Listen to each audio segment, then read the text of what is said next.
Hello, my name is NIEVERA and I am a mission volunteer from MFC Youth, serving under its creative arm called the LIT program. Welcome to the mission series of the Catholic Creative Conference. Today, let's talk about grit and determination. How do we deal with artist burnout?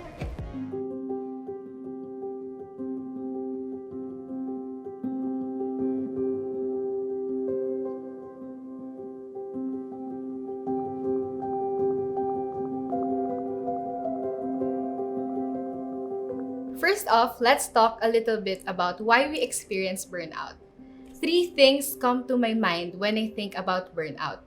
First, we push ourselves to the end until we're tired. Second, we aimlessly do our tasks. Third, we tend to think that we aren't productive enough unless we pull an all-nighter. These 3 things show that we as human beings do not let ourselves rest unless our body complains and we become sick. Inaantay natin na hanggat hindi tayo pagod at hanggat hindi tayo nagkakasakit, magtatrabaho pa rin tayo at pinapaabot pa natin dun. And when the reality of sickness and tiredness dawns on us, we tend to feel that we did not perform well enough to finish our tasks. Sa mundong ito, kapag puyat ka, cool ka. Kapag onting oras lang yung tulog mo, productive ka. At pag may bago kang hobby na ginagawa, aasarin ka pa ang dami mong time. Feeling natin hindi natin deserve magpahinga. But let's not sit long enough on the sources of burnout. Let's talk about overcoming burnout. 2 words, grit and determination. Sinearch ko yung definition ng dalawang words and eto yung lumabas. Grit is the firmness of mind or spirit, unyielding courage in the face of hardship or danger. Determination, on the other hand, is a firm or fixed intention to achieve a desired end. So kapag tinitingnan natin yung meaning ng dalawang salitang to, parating may pinatutunguhan at may pinagkakapitan hanggang sa dulo. 3 tips for you in overcoming burnout through grit and determination. First, name your goal and be realistic. Identifying what your goal really is will help you trim down the essentials. Filter it. Weigh the pros and cons. Hindi pwedeng susugod ka sa laban ng hindi mo pinaghandaan, mentally, physically, and spiritually. It will really help to identify first and specify what's on your mind and what you want to achieve. Kailangan pagpapangalanan natin yung goal natin. We should be realistic and we should consider all the factors that surrounds it. Next tip, commit to the goal. Pag pinaglaban natin sa umpisa, dapat panindigan natin hanggang dulo kasi naniniwala tayo na pinaghandaan natin yun at pinagdasal natin yun. That is why, from the very start, it is really important that we know our goal and we know what's in store for us.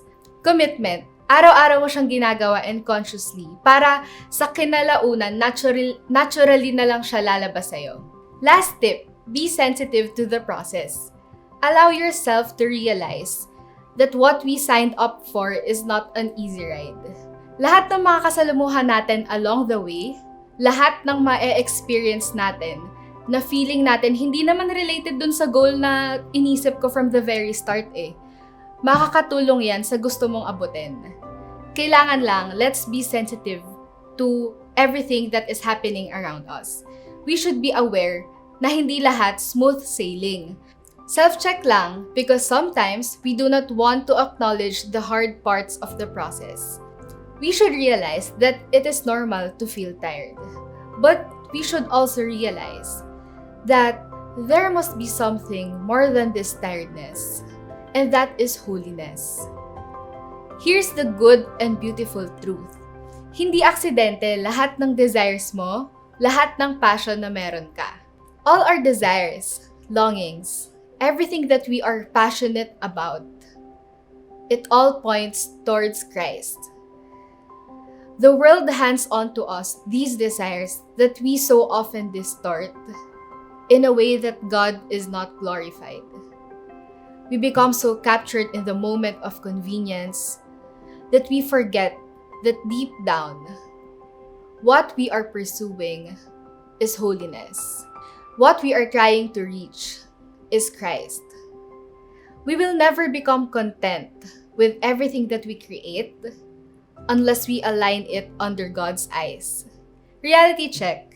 Mapapagod talaga tayo and we will really feel limited if we synchronize with how the world goes. So, I leave you with these two things. Number 1, strengthen your grit. Not because everything is falling out of place, it doesn't mean that these things are not for you. Not because everything is not happening according to your plan, magi-give up ka na lang at iiwan mo na lang yung mga goal na sinet mo nung una pa lang. Know that struggles and hardships are part of the process. Again, strengthen your grit.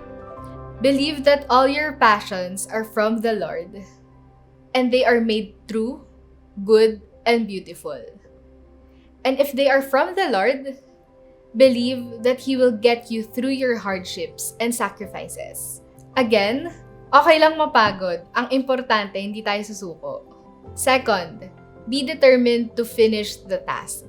Have the determination to use your talents and skills for God's greater glory. After all, lahat naman ng meron tayo, lahat ng gusto nating gawin, gusto mong mag-vlog, gusto mong sumayaw, gusto mong kumanta, gusto mong mag-edit, lahat naman ng to galing sa Diyos, kaya natin to nararamdaman sa puso natin. And realize that only God can sustain us and refuel us when we need it the most, when we experience burnout. Let's have this kind of mindset. Determine your goals and align them to the plans that the Creator's Spirit has for you. In this way, we will be able to focus more on our goals, on our path to holiness, and not on our struggles. Before we end, if you feel this burning desire of igniting your passion for God's mission, tip ko, mag-start ka na ngayon. But remember, you can't give what you don't have.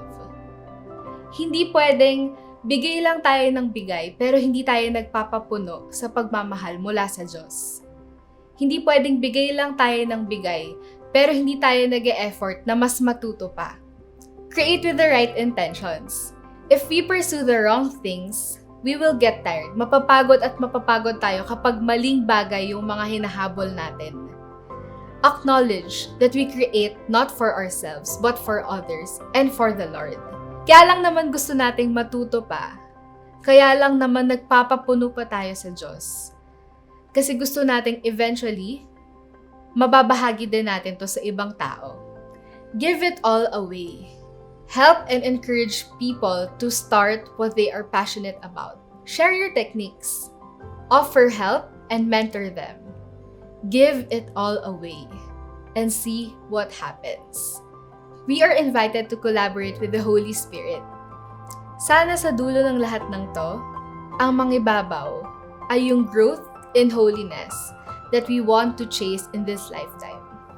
Okay lang naman mapagod, pero sana sa dulo ng lahat ng to, sana mas napabanal tayo ng proseso. Create with the right intentions and collaborate with the Holy Spirit. And see what God will do in your life as artists. Thank you for being part of this workshop. Remember, you are made for good and you are made for good works.